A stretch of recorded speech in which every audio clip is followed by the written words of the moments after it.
Hi guys, welcome to BPrep where we whiteboard quant questions appeared in previous year papers. Before we start with the question, please take a moment to subscribe to the channel to get updates on latest videos if you are preparing for any of the competitive exams. Let's start.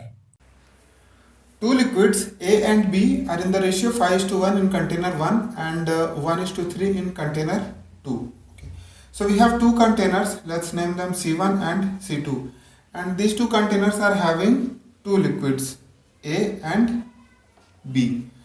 So container 1 is having A and B in the ratio 5:1.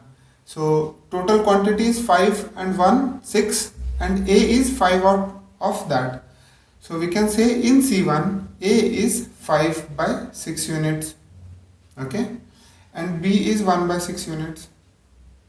Similarly in container 2 A and B are in the ratio 1:3. So we can say A is 1 out of total 4 units and B is 3 out of total 4 units. So I hope you guys already know how we are getting 6 and 4. So here for the C1 ratio was given as 5:1. So we added both, and for C2 ratio was given as 1:3. So we added both. So 1:3, if you add 1 and 3 you will get 4, and here the ratio was 5:1. So if you add 5 plus 1 you will get 6. Okay. So that's how we are getting the denominator. So C1 is having this A 5 by 6A and 1 by 6B. C2 is having 1 by 4A and 3 by 4B. Now we need to mix C1 and C2 in some ratio so that in the resultant mixture A and B, total A and B are equal, or they are in the ratio 1:1, or they are equal, whatever you say.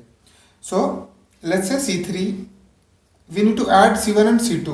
So in what ratio should we add C1 and C2 so that A and B are same? So let's say we add C1 and C2 in the ratio K:1. Okay. You can also take X:Y, but usually I prefer K:1 because in that case we have to deal with just one variable and calculation is easy.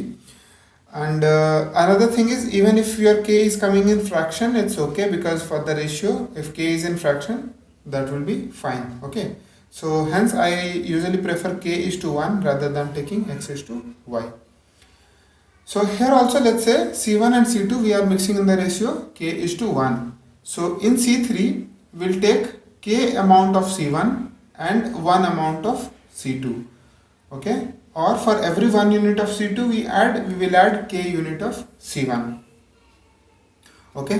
So what will be our C3 in the resultant mixture? If we are mixing them in the ratio K:1, then A will be, let's draw a line.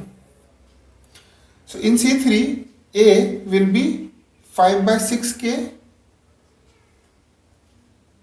right, because K multiplier will come because we are taking K units from C1. So 5 by 6 of K and 1 by 4 of A from C2. Okay.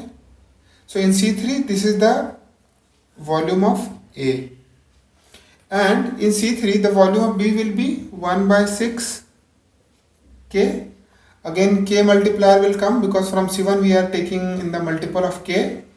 So 1 by 6 K of B from C1 plus 3 by 4 into 1 unit of C2.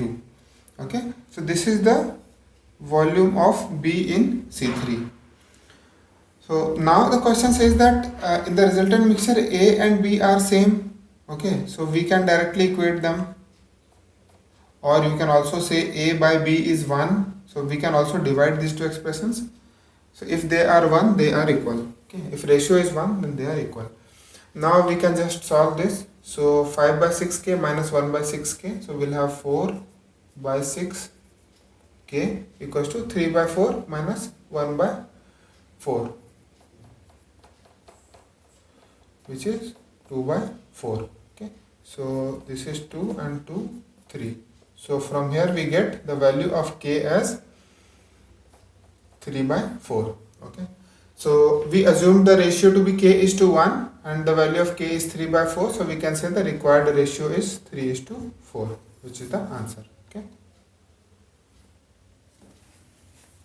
Thanks for watching this video. If you have any doubts or questions, please post in comments. And guys, please do subscribe to the channel by clicking the subscribe button below to get updates on latest videos. Thank you.